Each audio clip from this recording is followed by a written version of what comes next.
일요일 날인데 나와서 공부하시라고 고생들이 많습니다. 예. 자, 어쨌거나 얼마 안 남았으니까 마무리 잘 하셔서 꼭들 합격하세요. 예. 예. 어떻게 해요? 예.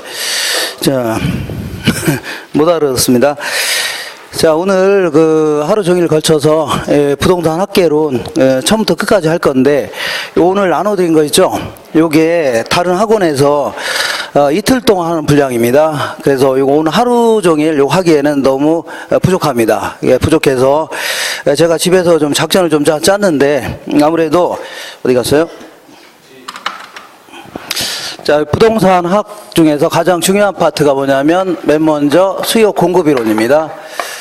자, 그리고 두 번째는 부동산 정책론, 세 번째는요 투자론, 이렇게. 자, 네 번째는요 금융론, 마지막으로요 감정평가, 이렇게 한 5가지 파트, 요게 가장 중심이 되는 그런 내용입니다. 자, 그래서 요거를 좀 하려고 했는데, 요거를 다 하기는 너무 힘들어서 이 중에서 하나를 뺄 겁니다. 뭘 뺄 거냐면, 이 정책론 있죠? 요건 뺄 겁니다. 요거는 집에서 혼자 공부해도 충분히 할 수 있는 내용입니다. 지금 정도 하시면은 충분히 할 수 있어요. 그리고 자, 여기에 대해서 제가 해설 다른 걸 나눠 드릴 겁니다. 집에서 한번 쭉 풀어보세요. 나머지에 대해서 요거 오늘 하루 종일 이제 할 겁니다. 그래서 거기는 시간표를 저녁 7시까지로 되어 있는데 좀 길어질지 모릅니다. 그런 줄 아세요? 그래서 쭉 하다가, 하는 데까지 하다가, 이 감정평가 쪽에 너무 시간이 부족하면은 3방식 있죠? 요 위주로 한번 할 겁니다. 그래서 처음부터 끝까지 할 거니까 오늘 좀 힘드시더라도. 그리고 요 정책론 빼고 나머지가 상당히 조금, 어려운 파트들입니다. 그리고, 숫자도 많이 나오고, 계산도 좀 하고 이러다 보니까, 조금, 재미는 없어요. 오늘 하루 종일 재미는 없지만, 그래도 어쩔 수 없으니까, 얼마 안 남았으니까 좀 힘드시더라도, 제가 원래는 굉장히 웃기거든요. 근데 다른 파트에서는 웃기는 게 많이 있는데 이런 거는 웃길 게 별로 없습니다. 그러니까 그런 줄 아세요? 조금 딱딱하게 진행한다 하더라도 그냥 넘어가시기 바라겠습니다. 자, 곧바로 어디를 볼 거냐면, 다른 거 한번 쭉 한번 풀어보세요. 충분히 풀 수 있고, 옆에 예를 들어서 2페이지 한번 보겠습니다. 자, 이 페이지를 보시면은 왼쪽에 부동산학 기초 이론이라고 되어 있죠? 여기에는 나올 만한 게 딱 3가지입니다. 자, 맨 먼저 부동산의 개념, 그 다음에 밑으로 쭉 내려가면 토지의 분류 있죠? 그리고 오른쪽에 3페이지 오른쪽 아래 보면 토지의 특성 있죠? 요 3군데에서 한 문제씩 나옵니다. 그래서 제가 옆에다가 간단히 정리를 해놨으니까 요걸 가지고 옆에서 문제 풀어보시면 됩니다. 해석을 보시면서 풀면 되세요. 곧바로 어디를 볼 거냐면 4페이지 보겠습니다. 4페이지. 자, 첫 번째, 맨 먼저 테마인 수요 공급 이론. 여기서 줄 잡아서 한 30문제 가까이가 나옵니다. 그래서 오늘 공부하는 내용만 잘 정리하시고, 그리고 제가 내놓은 문제 있죠? 나머지에서 문제를 풀게 되면 거의 40문제 중에 서너 문제 정도는 굉장히 어렵습니다. 문제 자체가 일부러 굉장히 어렵게 낸 문제니까 이런 거는 손대기가 너무 힘듭니다. 그러니까 그거는 좀 포기하시고 나머지는 거의 다 나올 겁니다. 물론 이제 공법 이런 거 빼놓고 가끔 한두 개가 나오거든요. 그런 거 빼놓고는 다 여기 걸려드니까 나중에 한번 확인해 보세요. 이 시험 끝나고 난 다음에 확인하시면 여기에 다 들어가 있을 겁니다. 진짜입니다. 이건 몇 년에 걸쳐서 제가 확인했던 그런 내용이기 때문에 충분히 이것만 잘 좀 정리하시면은 여기서 거의 다 나옵니다. 알겠죠? 자, 그래서 맨 먼저 수요 공급 이론을 공부할 건데, 얘는 이 경제 현상을 그래프를 가지고 분석해 보겠다, 그런 얘기입니다. 그래서 이쪽에다가는 이제 프라이스에서 가격 해줄게요. 이쪽에는요 퀀터티에서 이제 수량 이렇게 한 다음에, 자, 우리 같은 사람들은 가격이 비싸면 덜 살려고 하죠? 그렇지 않나요? 일반적인 사람들은 비싸면 덜 살려고 할 거 아닙니까? 그리고 또 싸면요 더 많이 살 수 있죠? 그러다 보니까 비싸면 덜 사고 싸면 더 많이 살려고 한다. 그래서 이러한 형태의 소비 행태를 보입니다. 이걸요 디맨드다 해줍니다. 알겠죠? 수요다. 자, 그 다음에 이 판매자 입장에서는 가격이 좋아지면 그런 물건을 많이 만들어 팔고 싶겠죠. 그러니까 가격이 올라가면 판매량을 늘리고 싶을 겁니다. 그러다 보니까 이러한 형태의 판매 행태를 보입니다. 이걸요 공급이다 해서 서플라이 해줍니다. 알겠죠? 이렇게 해서 수요와 공급이 만나는 점에서 균형 가격과 수량이 결정되는데, 이러한 경제 현상을 요 그래프를 가지고 분석하는 겁니다. 그래프. 그래서 공부할 내용은 딱 정해져 있습니다. 거의 뭐 딱 정해져. 맨 먼저 공부할 게 이 수요는 뭐고, 그다음에 얘를 오른쪽 아니면 왼쪽으로 움직이는 요인들이 있거든요. 이걸 공부하는 게 첫 번째 목표입니다. 자, 두 번째는 이제 공급은 또 뭐고, 얘를 오른쪽 아니면 왼쪽으로 움직이는 요인이 있다는 얘기죠. 이걸 공부하는 게 두 번째 목표입니다. 그다음 세 번째는요, 이 부수적으로 이걸 균형점이다 해줍니다. 이퀄러티에서 이 균형점이 아까 조금 전에 얘기했던 수요가 이렇게 변하거나 공급이 변하죠. 그럼 여기 이제 변해 나갑니다. 이걸 공부하는 게 세 번째, 이제 이건 부수적으로 하면 되는 거고, 마지막으로 네 번째는 탄력성에 대해서 공부할 건데, 자, 탄력성이라는 것은, 자, 어떤 재화는 가격이 비싸면 갑자기 안 사려고 할 수 있죠. 싸면 더 많이 살 수 있나요? 이런 식으로 자, 가격 변화에 어떤 재화는 민감하게 반응하기도 하고, 어떤 거는요 둔하게 반응한다는 얘기죠. 그런 걸 마지막으로 정리하는 게 마지막 테마입니다. 그래서 내용 자체가 상당히 방대한 것 같지만 상당히 간단한 내용입니다. 상당히 간단하다. 그래서 맨 먼저 알아보겠습니다. 맨 먼저 수요에 대해서 알아보겠습니다. 수요. 자, 뭐라고요? 네? 아, 거미요? 이따 거미집 모형 공부할 겁니다. 거미집. 이따 여기 보면은 거미집, 거미집 못합니다. 제가 그거는 뺀다고 했죠? 그래서 아까 적은 거 이거 위주로 할 겁니다. 그래서 이거 좀 밟아야 되는데, 제가 밟을까요? 어떻게 할까요? 살려줘요? 놔둬요? 살려서요? 네. 자, 그냥 죽일까? 어떻게. 자, 곧바로 수요의 정의 정도는 알고 출발해보자. 수요. 4페이지 왼쪽 맨 아래 보겠습니다. 왼쪽 맨 아래 있죠? 수요가 뭐냐면, 자, 내가 맥주를 한 달이면 한 달에 오비 맥주를 한 50병 정도를 사 먹겠다 하는 걸 뭐라고요? 수요라는 겁니다. 다시 해볼게요. 수요가 뭐라고요? 내가 맥주가, 오비 맥주가 있다면 한 1,500원 정도 한다면 한 달에 몇 병 사 먹겠다고요? 50병 정도를 사 먹겠다 하는 걸요 수요라는 겁니다. 한번 이거를 유식하게 한번 읽어보겠습니다. 자, 수요라는 것은 일정 기간 동안에 어떤 재화가 있는데 어떤 재화의 가격 수준에서, 그러니까 오비 맥주가 있는데 오비 맥주가 한 1,500원 정도 한다면 한 50병 정도를 구매하고자 하는 수량이다, 이렇게 얘기합니다. 자, 근데 이제 서비스 같은 경우는 의료 서비스라든가 교육 서비스, 이걸 수량이라 하기는 곤란하죠. 이거는 이제 욕구다, 이렇게 하는 게 낫겠네요. 이걸 다시 한번 펼쳐보겠습니다. 내가 맥주를 50병 사 먹겠다. 이거는 정확한 표현이에요. 정확성이 떨어져요.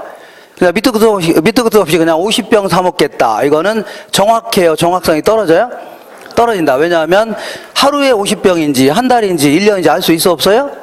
없죠. 그러니까 말을 하려면 똑바로 하라는 얘기입니다. 그러니까 한 달에 50병 사 먹겠다, 이렇게 나와야 되겠죠. 아니면 하루에 10병 사 먹겠다, 이렇게 나와야 됩니다. 이걸요 좀 더 유량 변수다 해줍니다. 무슨 변수라고요?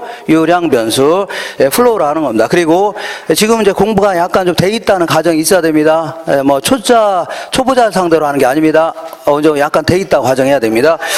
자, 그 다음에 요거는 사려는 의사를 얘기하는 겁니다. 요거는, 자, 그러니까 갑이라는 사람은, 자, 판매자하고는 상관없이 항상 이걸 기억하셔야 됩니다. 누구는 상관없다고요?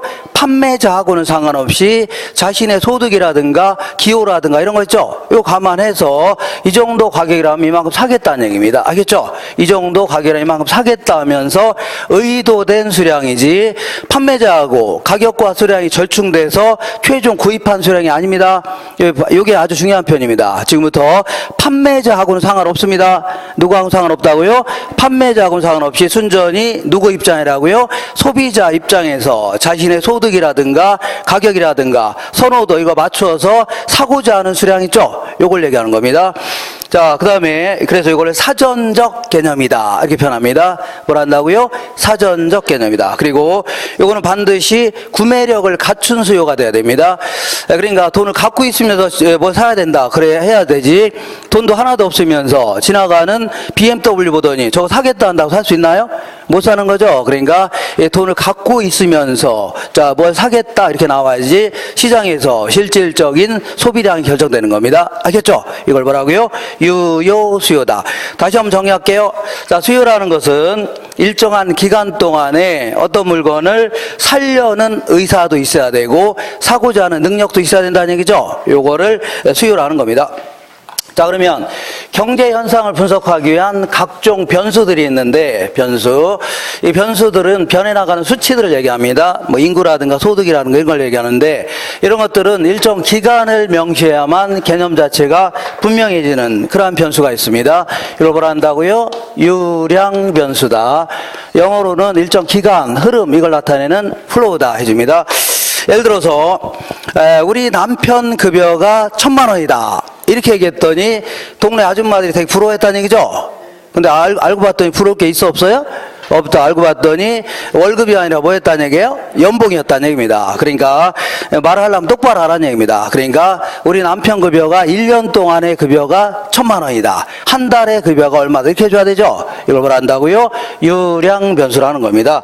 그리고 어떤 경제 변수는요, 특정 시점을 딱 명시해야만 분명해진다. 이걸요, 저량 변수다. 이렇게 합니다. 영어로는 뭐 스탁 해줍니다. 이 스탁이라는 건 주식이라는 뜻도 있지만 특정 시점의 존재량 있죠. 요걸 나타냅니다. 예를 들어서 제가 얘기하는 표현 자체가 정확한지 정확성이 떨어지는지 한번 볼게요. 자, 이 남양 지역의 인구가 65만 3,325명이다. 이거 정확해요? 정확성이 떨어져요? 떨어진다는 얘기입니다. 왜냐하면 인구라는 것은 계속 변동이 돼야 한대요. 어제 이사 온 사람도 있고 내일 이사 간 사람도 있죠. 그러니까 항상 특정 시점을 딱 명시한 다음에 오늘 현재 몇 명이다. 작년 말 기준으로 66만 3,325명이다. 이렇게 해줘야 되는 겁니다. 이걸 말한다고요? 저량 변수라는 겁니다. 그러면 이거 자주 물어보니까 이거 좀 정리가 되셔야 됩니다. 4페이지 왼쪽 맨 아래 보시면 유량 변수는 일정 기간을 명시해야만 되는 변수를 뭐라고요? 유량 변수다. 여기는요, 한 달 동안에 50병 사 먹겠다. 아니면요, 한 달에 50만 병을 공급하겠다. 이런 식으로 수요 공급 같은 거 있죠? 기간을 좀 명시해 줘야 됩니다. 그 다음에 1년 동안의 투자액. 아니면요, 1년 동안의 투자량. 그 다음에 보통 국민 총생산하면 보통 1년간에 대한민국에서 생산한 생산물의 총합 같은 거 있죠? 예, 이런 걸 뭐라고요? 국민 총생산해 줍니다. 우리나라 사람이 생산한 생산물의 시장 가치를요, 국민 총생산해 주는데 이것도 마찬가지로 기간을 명시해 줘야 돼요. 일정 기간, 한 1년, 1년. 그 다음에 작년 1년 동안에 남양주 지역에서 새롭게 아파트를 공급한 게 25만 채다. 이런 식으로 자, 기간을 명시해 줘야 됩니다. 이런 식으로 신규 주택 공급량. 이것도 마찬가지로 뭐라고요? 유량 변수입니다. 그 다음에 이제 저량 변수는 특정 시점을 딱 명시해야만 분명해지는 거 있죠? 이걸 한다고요? 저량 변수라는 겁니다. 예를 들어서 통화량 같은 경우는 곧 보통 지금은 자세히 하기 좀 힘드니까 자, 지금 민간이 갖고 있는 화폐액 있죠? 요거 하고 은행들이 그 대출 안 하고 갖고 있는 돈 있죠? 이걸 지불 준비금이라는 겁니다. 요거 합쳐서 통화량 해주는데 이것도 계속 변해요, 안 변해요? 변한다는 얘기죠. 그러니까 오늘 현재 유통되고 있는 화폐량 이런 식으로 해줘야 됩니다. 그 다음에 국부라는 것은 대한민국의 재산가치의 시장가치 있죠. 이걸 국부라 하는데 재산의 시장가치를 얘기하는데 작년 말 기준으로 대한민국의 국부가 5천조다 이런 식으로 해줘야 됩니다. 계속 변해나가니까. 그 다음에 외환 보유액도 마찬가지로 작년 말 기준으로 달러 보유고가 2천억 달러다 이렇게 해줘야 됩니다. 그 다음에 재산, 자, 순자산 하면 항상 내 재산 총액에서 빚을 뺀 거 있죠? 이걸 순자산 해줍니다. 이때 이 재산 상태는 계속 변해요, 안 변해요? 변하죠. 그러니까 항상 오늘 현재 내 재산이 얼마다 이렇게 해줘야 되죠. 이런 식으로. 그 다음에 주택 재고량 하면 항상 특정 시점의 존재량을 얘기합니다. 그러니까 자, 오늘 현재 이 남양주 지역에 존재하는 주택수가 13만 3,325채다. 25만 채다. 잘못했네요. 13만 2,352채란 얘기죠. 이런 식으로 딱 명시해 줘야 돼요. 알겠죠? 이렇게. 자, 자주 나오니까 정리해 두셔야 됩니다. 자, 지금부터 자, 그리고 이 나중에 주택 시장을 분석할 때는 때로는 특정 시점의 존재량을 가지고 분석하기도 합니다. 예, 그때는 이제 그 예외적으로 분석하기도 하니까 그렇게 알고 계시고. 자, 지금부터 수요 함수에 대해서 알아보겠습니다. 자, 수요 함수가 뭐냐? 자, 너무 어렵게 생각하지 마시고 그냥 이런 얘기입니다. 저희가 어떤 지역이 있는데 어떤 지역에 갑이라는 사람이 있습니다. 갑이 1억을 딱 갖고 있어요. 자, 1억을 갖고 있는데 좀 대출 좀 끼고 여기다 아파트를 여기다 이제 신도시 예정 지역인데 무슨 지역이라고요? 신도시 예정 지역인데 여기다 대림 아파트를 딱 구입하려고 합니다. 자, 대림 이 편한 세상이라는 아파트를 딱 구입하려고 하는데 자, 그러면 요걸 X제 해줘 볼게요. 무슨 제라고요? X제다. 자, X제의 소비량을 결정할 수 있는 요인들을 쭉 한번 나열해 보겠다는 얘기입니다. 아시겠죠? 다시 해볼게요. 자, 이 갑이라는 사람은 우리 주변에 있는 보통 사람입니다. 이 사람이 여기다가 아파트를 구입하려고 하죠. 그래서 아파트를 어느 정도 소비할 수 있냐, 어느 정도 구입할 수 있냐, 구입량에 영향을 미치는 것들 있죠. 쭉 한번 나열해 보겠습니다. 자, 지금부터 Q라는 게 뭐냐면 수량입니다. 뭐라고 해요? 수량인데 여기서는 소비량 생각해 볼게요. 뭘 한다고요? 소비량. 그 다음에 X제는 아까 뭐라고 했어요? 대림 아파트라고 했죠? 그래서 대림 아파트의 소비량에 영향을 미치는 거를 쭉 한번 나열해 보겠습니다. 자, 먼저 P라는 게 뭐냐면 가격입니다. 뭘 한다고요? 프라이스 가격. 그러면 X제의 가격. 그러니까 이 대림 아파트 가격이 비싸면 평수 줄여야 되죠? 싸면요, 평수 늘려 구입할 수 있네요. 영향을 미쳐요, 안 미쳐요? 매우 크게 영향을 미친다는 얘기입니다. 그 다음에 소득 같은 거 생각해 볼게요. 자, 갑이라는 사람이 원래 저기다가 30평짜리 구입하려고 했는데 올해 초에 이 사람이 대리에서 과장으로 승진했습니다. 그랬더니 회사에서 월급을 100만 원 더 준답니다. 그러면 평수 늘려 구입할 수 있죠? 그러니까 돈을 많이 벌 수 있으니까 돈을 많이 빌린다 하더라도 갚을 능력이 돼야 한대요? 되니까 더 큰 평수 구입할 수 있죠? 영향을 미쳐요, 안 미쳐요? 미친다는 얘기입니다. 그 다음에 아까 P가 아까 뭐라 했어요? 가격인데 이번에는 Y제의 가격. 예를 들어 이번에 요걸 구입하려고 했는데 어느 날 어디 갔다 오다 보니까 여기에 삼성 아파트도 구석탱이에다가 짓고 있는답니다. 그래서 요거를 Y제 해줘 볼게요. 문제라고요? Y제. 요거 현수막이 걸려 있어서 물어봤더니 얘보다 훨씬 싸게 분양한답니다. 뭐 비슷하게 생겼는데 그러면 요거 살래다. 요거 살 수 있어 없어요? 있죠. 그러니까 주변에 있는 다른 제와의 가격 영향을 미쳐요, 안 미쳐요? 미친다는 얘기입니다. 지금 뭐 하는 거냐면 갑이라는 사람이 자, 대림 아파트 구입하려고 하죠. 요 제와의 소비량에 영향을 주는 걸 쭉 나열하는 겁니다. 그 다음에 이거 외에도 뭐 이자 같은 게 싸졌으면 더 살 수 있는 거죠. 세금 같은 거 깎아준다면 더 많이 구입할 수 있는 거죠.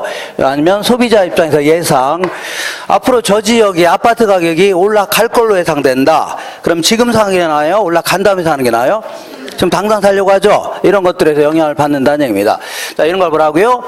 이거를 이런 것들에서 영향을 받는다. 이런 것들에서 비례 혹은 반비례 관계가 있다. 더 유식한 표현 해볼게요. 자, 이런 것들에서 함수 관계가 있다. 이렇게 표현합니다. 이렇게 해놓으니까 좀 있어 보여, 없어 보여?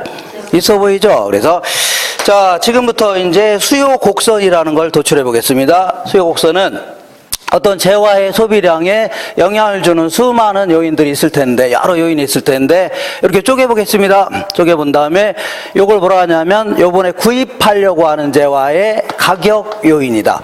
요번에 구입하려고 하는 재화의 뭐라고요? 가격 요인이다. 나머지는요, 구입하려고 하는 대림 아파트 가격 이외의 요인이다. 구분할 수 있죠?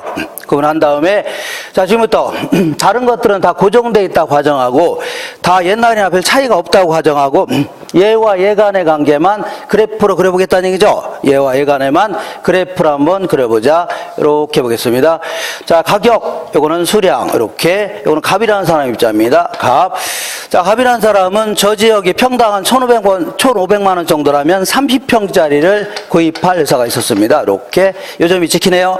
근데 만약에 1,200만 원 정도로 떨어진다면 50평짜리를 구입할 의사가 있다. 이렇게 점을 찍을 수 있죠. 이렇게 해서 이렇게 매끄럽게 이렇게 연결한 거 이걸 뭐라고요? 디맨드다 해줍니다. 자, 지금부터 이 수요 곡선은 가격과 수요량과는 사람들은 비싸면 더 살려고 하죠.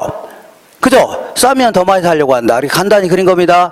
알겠죠? 근데 요거를 원래는 경제학에서는 요거를 뭐 현시선호 이론, 무차별 곡선 이론 이런 거 가지고 논리적으로 도출합니다. 근데 그런 거 가지고는 할 필요 없습니다.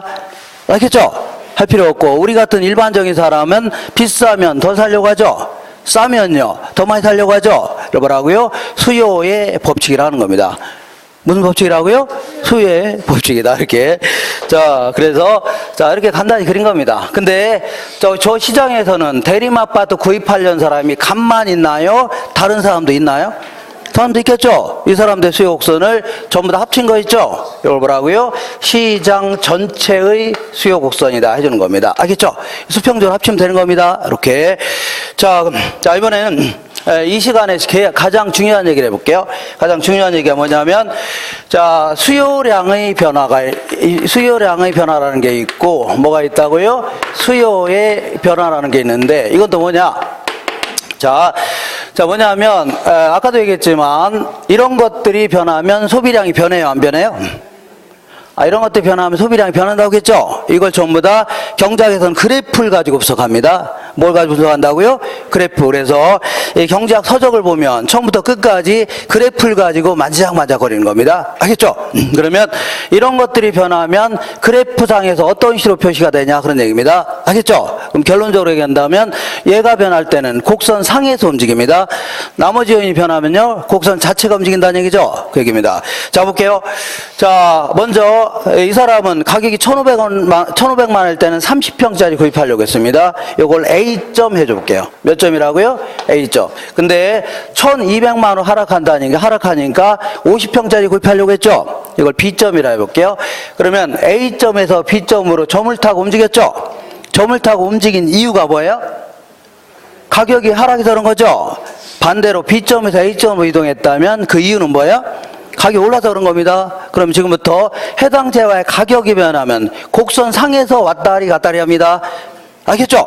그럴 수밖에 없는 게 얘와 얘 간의 관계만 그래프인 거죠? 곡선 상에서 왔다 갔다 할 수밖에 없네요. 자, 그렇다 손 치더라도 구분하라는 문제에서는 반드시 구분하셔야 됩니다. 이때 해당 재화의 가격이 변하면 곡선 상에서 소비량이 변합니다. 이러 뭐라고요? 수요량이 변했다. 구분할 수 있죠? 수요량이 변했다. A점에서 B점으로 간 걸요? 수요량이 증가했다. B점에서 A점으로 간 걸요? 수요량이 감소했다. 할 수 있죠? 이렇게. 자, 이번에는 하나 더 그려볼게요. 이거 똑같은 그림을 한 번 더 그려보겠습니다. 가격, 수량인데 답이라는 사람 입장에서 따져볼게요. 이 사람은 원래 1,500만 원일 때는 30평짜리 구입하려고 했었고, 자, 1,200만 원 정도라면요 50평짜리를 구입할 의사가 있었습니다. 자, 작년까지는 이렇게 구입하려고 했었습니다. 작년까지는. 근데 올해 초에 이 사람이 대리에서 뭘로 승진했다고요? 대리에서 아까 했었는데 대리에서 이번에 부장으로 갑자기 승진했습니다. 그래서 월급을 200만 원 더 준답니다. 회사에서. 그럼 월급 많이 준다니까 자, 돈을 많이 버는 거죠. 그럼 많이 빌린다 하더라도 갚을 능력이 대화인데요? 되죠? 예, 에라 모르겠다. 자, 돈 많이 버니까 돈 좀 많이 빌리겠다는 얘기죠. 그래서 원래는 1,500만 원일 때는 30평짜리 구입하려다가 40평짜리 구입하겠다. 나올 수 있는 거죠. 그 다음에 1,200만 원일 때는 얼마라고요? 50평짜리 구입하려다가 60평짜리 구입하겠다. 할 수 있죠. 그럼 이때는 곡선 자체가 이렇게 오른쪽으로 움직였네요. 알겠죠? 그러면 이렇게 오른쪽으로 움직인 이유가 뭐예요? 움직인 이유가 요게 밖에서 오는 거죠. 지금부터 이런 것들이 변하게 되면 곡선 자체가 오른쪽 아니면 어디로 움직인다고요? 왼쪽으로 움직입니다. 이걸 지금부터 뭐라고요? 수요가 변했다 해줍니다. 뭐가 변했다고요? 수요가 변했다. 자, 지금부터 오른쪽으로 가는 걸 뭐라고요? 수요가 증가했다. 왼쪽으로 가는 걸 뭐라고요? 수요가 감소했다. 이게 오늘의 첫 번째 결국 목표입니다.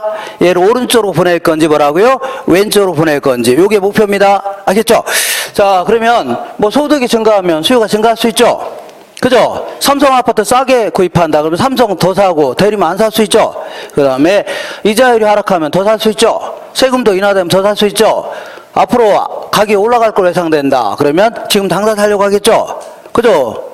그럼 다 할 수 있어, 없어요? 있겠죠? 근데 여기서 약간 못한 얘기가 좀 있어서 조금 더 자세히 알아보겠습니다. 뭘 하겠다고요? 약간 못당한 얘기가 좀 있습니다. 뭐 얘기냐면 이런 얘기입니다. 이게 뭐냐면 이 소득과 관련돼서 조금 자세히 알아보고 주변에 있는 다른 재화와 관련돼서 다른 재화의 가격과 관련돼서 좀 자세히 알아보겠습니다. 자, 아까는 자, 이 소득이 증가하니까 수요가 증가했죠? 그죠? 근데 어떤 재화는 소득이 증가하니까 오히려 수요를 감소시킨 재화가 있다는 얘기죠. 예를 들어서 자, 갑이라는 사람은 자, 이 겨울철에 석유 같은 거 볼게요. 겨울철에 자, 이 그 석유 같은 거는 소득이 증가하니까 많이 구입할 수 있죠. 그죠? 근데 연탄 같은 경우는 이런 거는 구입하려고 안 하려고요? 오히려 구입 안 하려고 하죠. 자, 지금부터 석유 같은 경우는 소득이 증가하니까 수요를 증가시킨 재화이죠. 이거 뭐라고요? 정상재라는 겁니다. 문제라고요? 정상재. 근데 연탄 같은 거 볼게요. 연탄 같은 경우는 오히려 소득이 증가하니까 오히려 안 살려고 하죠. 이걸 뭐라고요? 열등재라는 겁니다. 이거 되겠죠? 다시 해볼게요. 지금 뭐 하는 거냐면 얘를 오른쪽으로 보낼 건지 왼쪽으로 보낼 건지 있죠? 요거 하자는 얘기입니다. 어렵게 생각하지 마시고. 자, 다시 해볼게요. 갑이 대리에서 부장으로 승진하니까 이 고급 아파트 같은 거 있죠? 대림 아파트 이런 거 잔뜩 살려고 하죠? 근데 달동네에 있는 저급 아파트 이런 거 살려고 안 살려고요? 안 살려고 하죠? 이런 식으로 정상재 같은 경우는 소득이 증가하면 수요를 증가시켜야 됩니다. 열등재 같은 경우는 소득이 증가하면요 수요를 감소시켜야 돼요. 할 수 있죠? 오케이. 자, 그 다음에 이번에는 자, 요거에서 알아봤고, 그러니까 어렵게 생각하지 마시고 소득이 증가할 때 정상재는 수요를 증가시켜야 돼요. 열등재는요 수요를 감소시켜야 한다. 이번에는 다른 재화의 가격과 관련돼서 요건 대림 아파트고 요건 주변에 있는 삼성 아파트인데, 자, 대림이나 삼성이나 비슷한 지역이 있죠? 애들 학교도 저 근처에 있고 남편 직장도 근처에 있다는 얘기죠. 생긴 것도 비슷하다. 그러면 만족감이 별 차이가 없다는 얘기죠. 그럼 바꾸어 소비에도 큰 차이가 없을 수 있겠네요.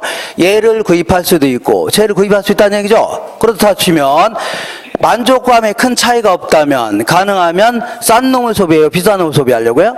싼 거 소비하려고 한다는 얘기입니다. 알겠죠? 그러니까 얘나 뭐 생긴 게 비슷한데 삼성 가격이 갑자기 올랐거나 비싸다는 얘기죠? 그럼 삼성 안 사고 대림을 더 살 수 있겠네요? 알겠죠? 거꾸로 삼성 가격이 하락했다는 얘기죠?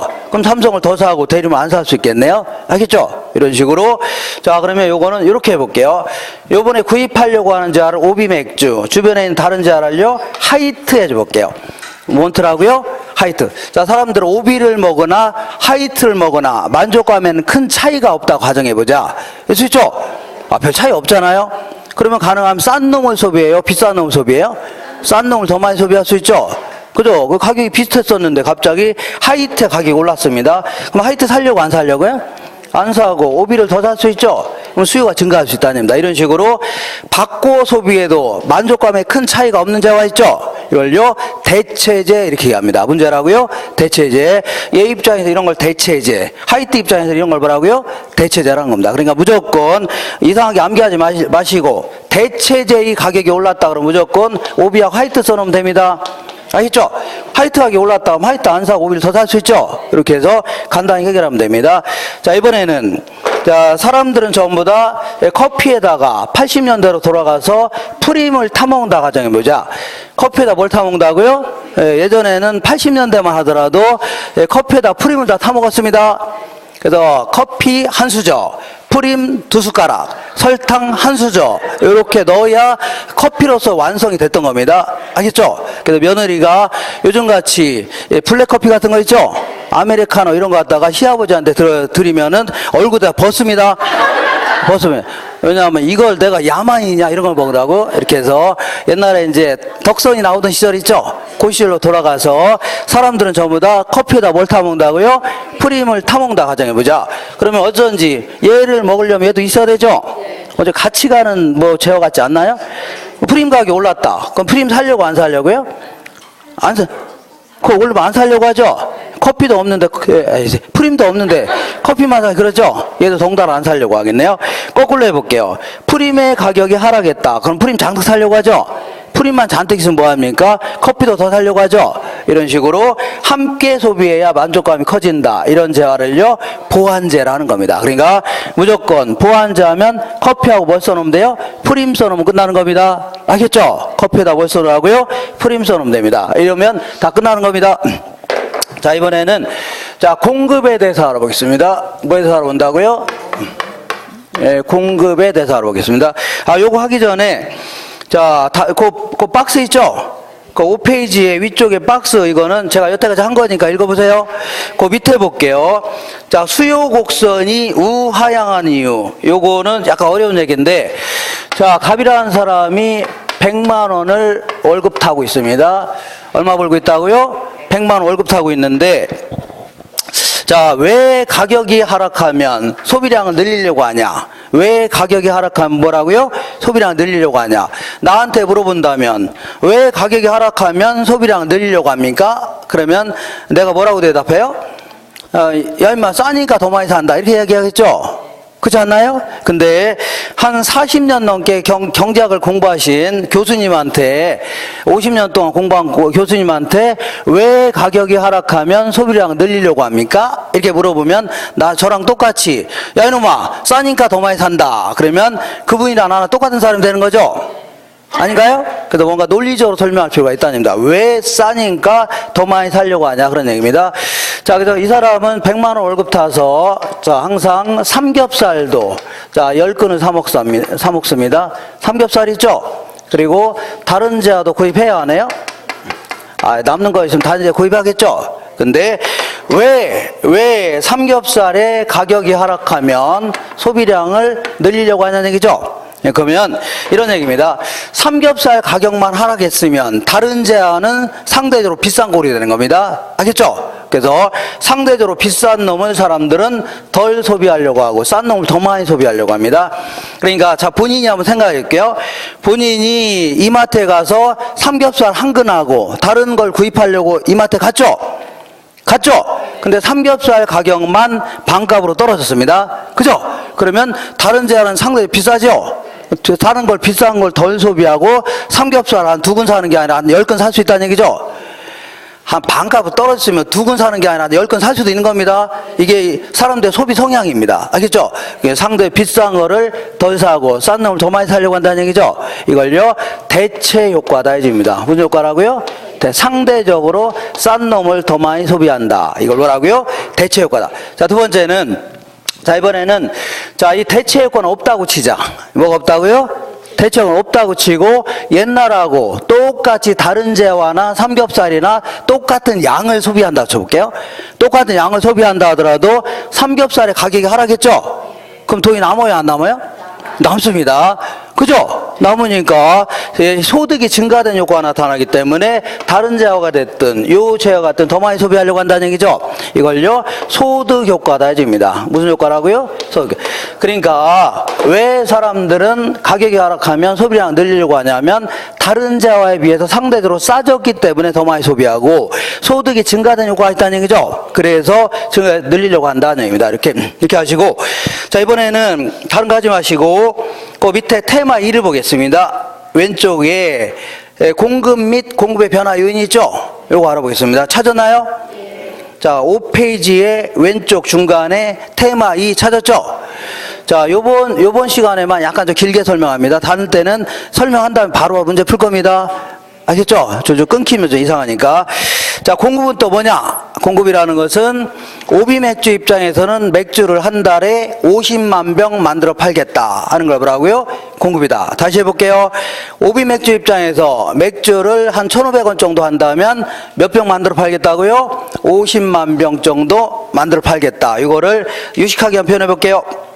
공급이라는 것은 일정 기간 동안에 특정 재화를 특정 가격 수준에서 판매하고자 하는 수량, 이걸 말한다고요? 공급이라는 겁니다. 자, 그러면 하나하나 좀 알아볼게요. 오비맥, 자, 제가 얘기하는 게 정확한지 정확성이 떨어진지 한번 대답해 보세요. 자, 오비맥주 입장에서 맥주를 50만 병 만들어 팔겠다. 이거 정확해요? 정확성이 떨어져요? 정확히 떨어지죠? 왜냐하면 한 달에 50만 병인지 하루에 50만 명인지 알 수 있어 없어요? 없죠. 그러니까 말을 하려면 똑바로 하라는 얘기죠. 그러니까 이 일주일에 50만 병 만들어 팔겠다. 이렇게 해야 되죠. 이거 뭐라고요? 유량 변수다. 영어로 뭐라고요? 플로우라는 겁니다. 그 다음에 얘는 자, 반드시 그 팔려는 의사를 얘기하는 겁니다. 이거는 소비자하고는 상관없이, 반드시 기억하셔야 돼요. 소비자하고는 상관없이, 이게 이제 경제학에서는 생산비 곡선입니다. 무슨 곡선이라고요? 생산. 자기네들도 물건 만드는데 생산비 들어갔어요? 안 들어갔어요? 들어갔다는 얘기죠. 그러니까 소비자하고는 상관없이, 이 표현이 중요한 겁니다. 뭐하고는 상관없다고요? 소비자하고는 상관없이 자기들도 생산비가 들어갔어요? 안 들어갔어요? 들어갔다. 그러니까 이만큼 만들어 팔 때 정상적인 이윤을 포함해서 이만큼 받겠다는 얘기입니다. 이만큼 만들어 팔 때 이만큼 받겠다는 얘기죠. 그죠? 뭔 얘기 하겠죠? 가격이라든가 기술 수준이라든가 자 생산비 같은 거 있죠? 이거 감안해서 받고자 하는 가격을 쭉 연결한 겁니다. 알겠죠? 그러니까 이거는 최종적으로 판매된 수량이 아닙니다. 알겠나요? 그래서 이걸요 사전적 개념이다 줍니다. 그리고 이거 반드시 생산력을 갖춘 공급이어야 됩니다. 예를 들어서 오미맥주 입장에서 맥주 가격이 좋아지니까 무턱대고 많이 만들어 팔 수 있나요? 자기네들 가용 생산 시설 있죠? 공장 있죠? 공장 범위 내에서 늘릴 수 있는 거 아닙니까? 문 얘기하겠나요? 이렇게 해서 자 그래서 공급에 다시 공급 읽어볼게요. 자 공급이라는 것은 일정 기간 동안에 팔려는 의사도 있어야 되고 또 뭐가 있어야 돼요? 팔 수 있는 능력도 있어야 되는 겁니다. 이게 뭘 결정한다고요? 시장에서의 공급량이 결정되는 겁니다. 자 이번에는 공급 함수에 대해서 알아보겠습니다. 무슨 함수라고요? 공급 함수. 그럼 똑같은 논리로 저거 똑같은 지역입니다. 저 지역입니다. 똑같아요? 안 똑같아요? 이거 보니까 똑같죠? 자, 이거는 오비맥주 입장에서, 오비가 아니라 이제 대림산업 입장에서, 자, 주식회사 대림산업은, 자, 이 편한 세상이라는 아파트 있죠? 이것도 짓고 있고, 그리고 각종 프렌트, 뭐, 이런 거 있죠? 이런 거 하고 있는 중견 건설업체입니다. 그래서 얘가 요 지역에다가 대림 아파트를 지어서 좀 팔으려고 합니다. 또 신도시가 개발된다고 하길래 대림 아파트를 여기다 만들어 팔려고 합니다. 그래서 이 대림 아파트를 X제 해줘 볼게요. 문제라고요? X제. 자, 그러면 아까 Q가 아까 뭐라고 했어요? 수량이라 한다겠죠? 여기는 판매량 생각할게요. 무슨 양이라고요? 판매량. 그리고 X제가 아까 뭐라고 했어요?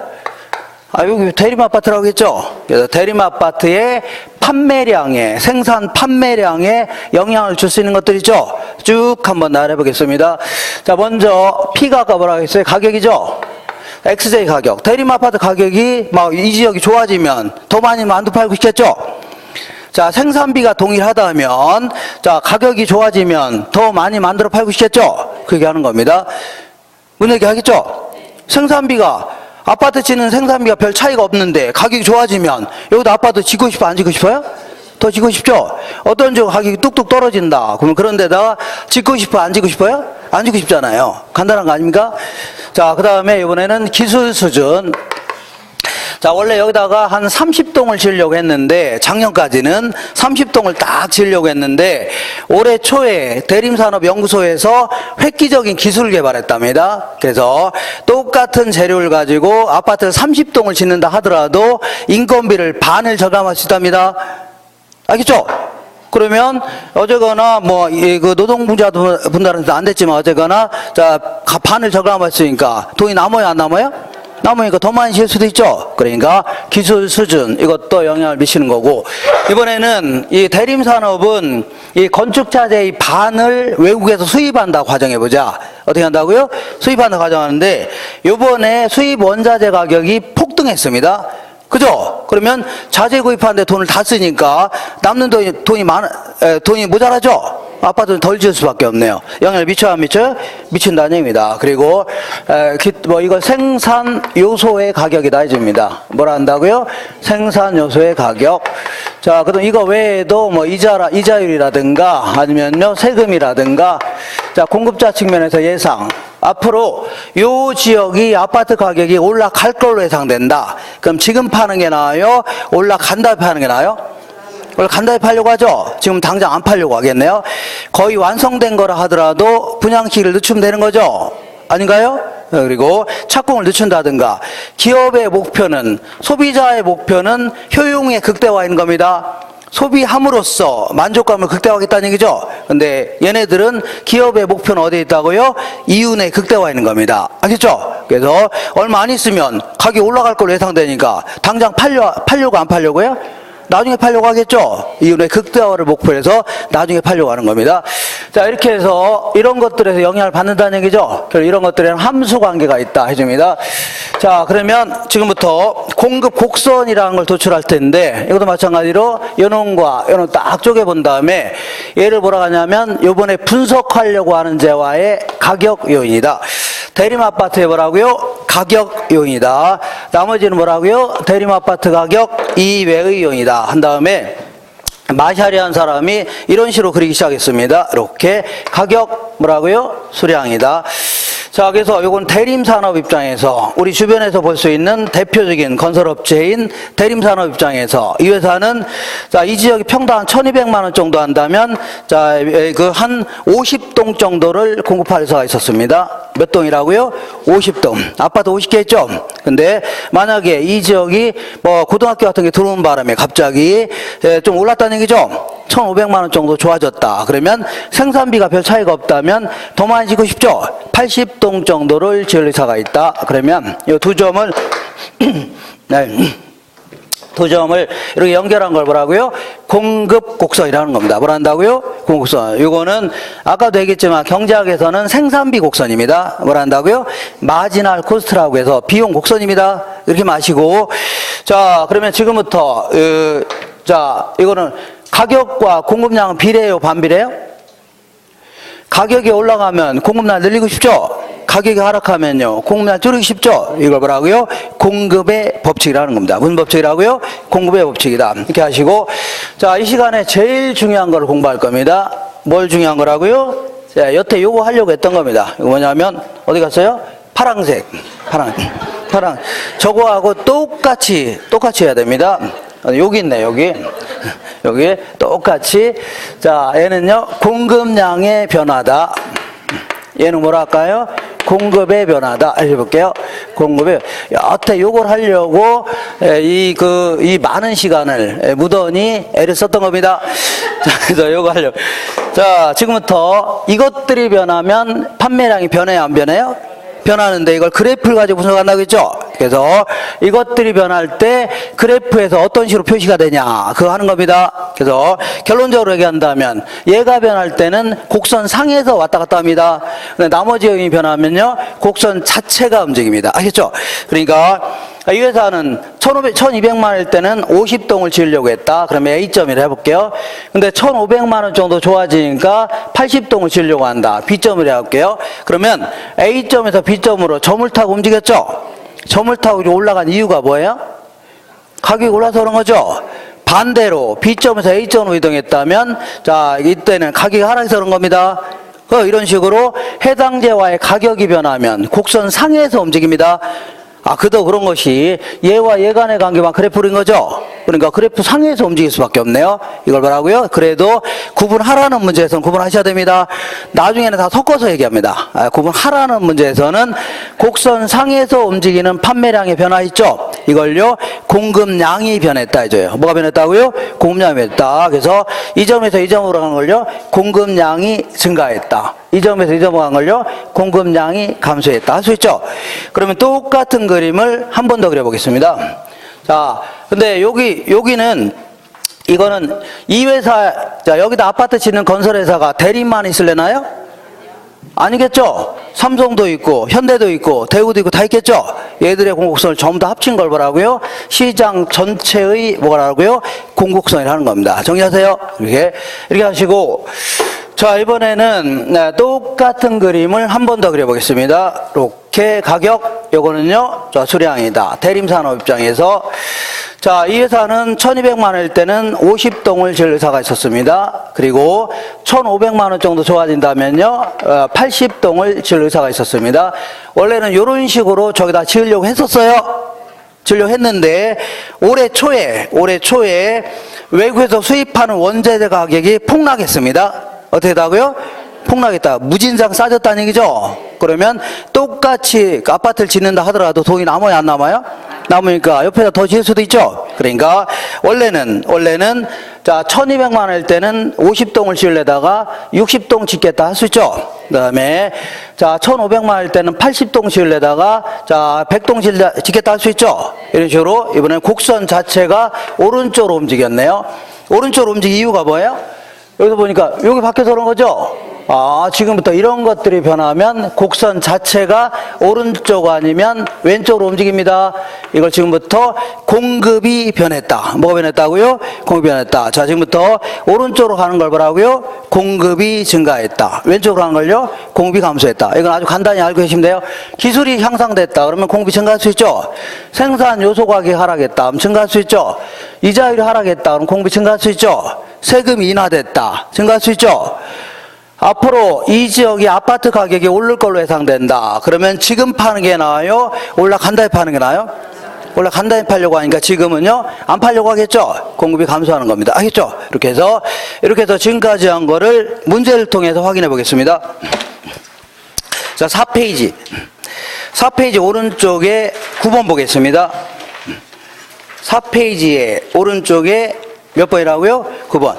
부동산 수요 공급에 관한 거래 설명 중에 올바른 것은 수요 곡선이란 단위당 임대료와, 자, 임대주택은 가격이 임대료입니다. 그래서 단위당 임대료와 수요량과의 관계를 나타낸 것으로 단위당 임대료하고 수요량 있죠? 요거와 관계를 나타낸 것으로 우상향하는 모양이다. 이런 거를요 우측으로 내려가는 모양이죠. 우하향하는 모양이다 해줘야 돼요. 우하향한다. 2번 볼게요. 수요 곡선 자체가 변화하는 것을 수요량의 변화가 아니라 수요의 변화다 해줍니다. 수요의 변화 때문이다. 자, 3번 핵가족화, 인구의 증가, 소득 수준의 향상, 이런 것들은, 자, 핵가족화가 뭐예요? 4대가 한꺼번에 살 때는 집이 한 채면 되죠? 근데 뿔뿔이 흩어져 산다. 그럼 4채가 필요하죠? 수요가 증가하는 겁니다. 그리고 인구가 증가하게 되면 당연히 어떤 지역의 전체의 수요는 증가할 수 있죠? 그리고 소득 수준이 향상되면 그만큼 수요도 증가할 수 있는 겁니다. 그리고 대체재의 가격 상승하면 무조건 오비하고 뭘 선호하고요? 하이트 선호하면 된다겠죠? 오비 입장에서 하이트가 대체재 아닙니까? 하이트 가격이 올랐죠? 그럼 하이트 살려고 안 살려고요? 안 사고 오비를 더 살 수 있죠? 수요가 증가하는 겁니다. 수요가 증가한다. 자, 그래서 요거 맞는 겁니다. 4번 볼게요. 부동산 공급에서 가격 이외의 다른 요인이 변하면, 자, 볼게요. 가격 이외의 다른 요인이 변하면 곡선 자체가 움직인다고 했죠? 그러니까 가격 이외의 다른 요인이 변하면 공급 곡선상에서 이동하는 게 아니라 곡선 자체가 이동한다. 어떻게 이동한다고요? 곡선 자체가 이동한다. 5번 해볼게요. 다른 조건이 일정할 경우에 부동산 가격이 상승하면, 가격이 올라가면 곡선 상에서 움직인다고 했죠? 그래서 수요 곡선이 이동하는 게 아니라 곡선 상에서 이동한다 해줘야 돼요. 수요 곡선 뭐라고요? 상해에서 이동한다. 그 다음에 6번 볼게요. 저량은 일정 시점에서 측정하는 변수로 임대료 수입이라든가 주택 거래량, 국민 총생산, 신규주택 공급량 등이 해당된다. 요거는 저량은 일정 시점 지우시고 유량은 일정 기간 동안에 측정하는 변수로 임대료 수입이라든가 한 달간의 임대료, 한 달 동안의 거래량, 1년간의 국민 총생산, 작년 1년 동안의 신규주택 공급량 있죠? 이렇게 줘야 됩니다. 그래서 6번 틀렸네요. 틀렸죠? 그 다음에 한 장 넘겨보면 7번. 자, 수요는 실수요뿐만 아니라 가수요도 포함됩니다. 가수요가 뭐냐면, 자, 이용 목적도 없으면서 살려고 한 사람 있죠? 이거 일종의 투기적 수요 같은 걸 뭐라고요? 가수요다. 어쨌거나, 자, 사는 거 맞죠? 가수요라 하더라도, 이용 목적이 없다 하더라도 돈을 갖고서 살려는 거는 수요를 결정하는 겁니다. 그러니까, 자, 수요는 실수요뿐만 아니라 실제로 이용할 목적이 있는 거를 실수요자. 그 다음에 이용할 목적이 없는 걸요? 가수요자. 이용할 목적이 없더라도 사는 거 맞죠? 그냥 다 포함되는 겁니다. 자, 반드시 구매력을 갖춘 무슨 수요라고요? 유효 수요가 돼야 됩니다. 맞습니다. 8번 해볼게요. 소득 효과에 의하여 임대료가 하락하게 되면 다른 재화의 소비량이 감소하고 해당 재화의 소비량이 증가한다는 얘기죠. 요거는 소득 효과가 아니라 대체 효과에 대한 설명입니다. 무슨 효과라고요? 대체 효과. 9번에 자 그러면 오비하고 하이트가 있다. 오비하고 뭐가 있다고요? 하이트 이런 거를요. 이거를 대체제라는 겁니다. 뭐라 한다고요? 대체제. 얘 입장에서 이런 걸 대체제. 얘 입장 이런 걸 대체제라는 겁니다. 그죠? 그러면 하이트 가격이 올랐다. 하이트 가격이 오르면 하이트 살려고 안 살려고요? 하이트 가격이 오르면 하이트 안 살려고 하죠? 상대적으로 싼 오비를 더 살려고 하죠? 얘는 소비량이 항상 반대로 움직입니다. 대체제 간에는 소비량이 어떻게 움직인다고요? 반대로 움직여요. 근데 커피가 있고 뭐가 있다고요? 프림이 있는데 얘는 양자간의 보완제라고 했죠? 그럼 프림 가격이 올랐다. 그럼 프림 살려고 안 살려고요? 안 사고 커피로 덩달아 안 살려고 하죠? 얘는 보완제 간에는 소비량이 같이 움직입니다. 다시 해볼게요. 대체제 간에는 소비량이 어떻게 움직이다고요? 반대로. 보완제 간에는요? 같이 움직입니다. 그렇기 때문에 9번 볼게요. A제와의 가격이 상승하니까 A제가 있고 B제가 있는데 A제와의 가격이 상승하면 A는 살려고 안 살려고요? 안 살려고 하겠죠? 수요의 법칙에 따라 덜 살려고 하죠? 그랬더니 주변에 있는 B제와의 수요량이 증가했답니다. 그럼 얘는 반대로 움직여서 같이 움직였어요? 반대로 움직였죠? 그러니까 대체제 관계가 있는 겁니다. 무슨 관계라고요? 대체제 관계가 있다. 정리하시고 자, 10번 보겠습니다. 다음은 주택의 수요 공급에 관한 그림입니다. 수요 곡선 D0를 D1으로 이동시킬 수 있는 요인은 자, 볼게요. 자, 수요 곡선이 이렇게 되는데 D0를 어떻게 한다고요? D1으로 이동한다. 그러면 수요의 증가예요? 감소예요? 감소죠? 자, 그러면 2번 볼게요. 2번. 모기지 대출금리가 하락했다. 모기지 대출은 담보대출 얘기합니다. 담보대출금리가 하락하면 수요가 증가할 수 있죠. 자, 그 다음에 대체 투자 대상이 불황이다. 자, 주식 경기 같은 게 안 좋다는 얘기죠. 그러면 부동산에 투자를 늘릴 수 있겠네요. 수요가 증가하는 겁니다. 그 다음에 공사법상의 거래 규제를 완화하겠다는 얘기죠. 그러면 수요라든가 공급이 증가할 수 있는 겁니다. 그 다음에 자, 건축 자재 가격이 상승했다. 요거는 우리하고는 상관이 있어 없어요? 없습니다. 건설업자 입장에서, 공급자 입장에서 공급이 감소되는 겁니다. 뭐 감소한다고요? 공급 감소. 그러니까 정답 1번인데 보완제 가격이 상승했다. 그럼 보완제 하면 커피하고 뭘 쏘나고요? 프림. 그러면 프림 가격이 올랐죠? 그럼 프림 살려고 안 살려고요? 안 사고 커피도 덩달아 안 살려고 하죠? 수요가 감소하네요. 이렇게. 요게 정답입니다. 자, 그 다음에 그 11번 보겠습니다. 어떤 부동산에 대한 개별 수요 함수는 요거는 실전에서 한번 물어본 적이 있는데 요런 문제 나오면 그냥 밑도 끝도 없이 저처럼 그냥 계산하면 됩니다. 그냥 계산하시면 돼요. 그냥 자, P는 20 플러스 4QD랍니다. 20 마이너스 4QD랍니다. 마이너스 4QD라고 돼 있죠. D며 시장의 수요자는 모두 동일한 개별 수요 함수를 갖는답니다.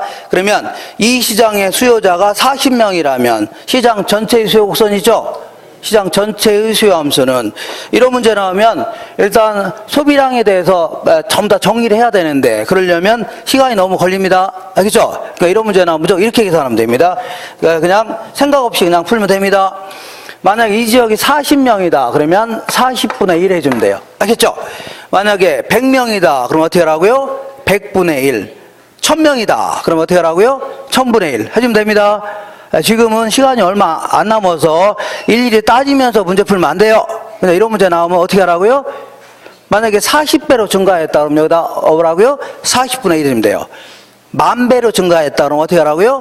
10,000분의 1 해주면 됩니다. 알겠죠? 그러면 얘와 얘는 약분이 가능해요? 안 해요? 얘랑 얘 가능하죠? 그죠? 그럼 0.1만 남, 0.4만 남, 0.1만 남네요? 맞죠? 얘랑 얘랑 약분 맞죠? 0.1 QD가 됩니다. 다시 한번 정리할게요. 자, 그러니까 P는 20 마이너스 0.1 QD. 요게 정답입니다. 이렇게. 알겠나요? 요거 해놓고도 이거 좀 잘 안 되기도 하겠네요. 약분이 안 되면 어쩔 수 없는 겁니다. 그래서 여기 이제 한 번 물어본 적이 있는데 또 물어볼 가능성은 많지는 않지만 만약에 물어본다면 이렇게 답하세요. 아시겠죠? 자, 그 다음에 요 정도 하고 잠깐 쉬었다 하겠습니다.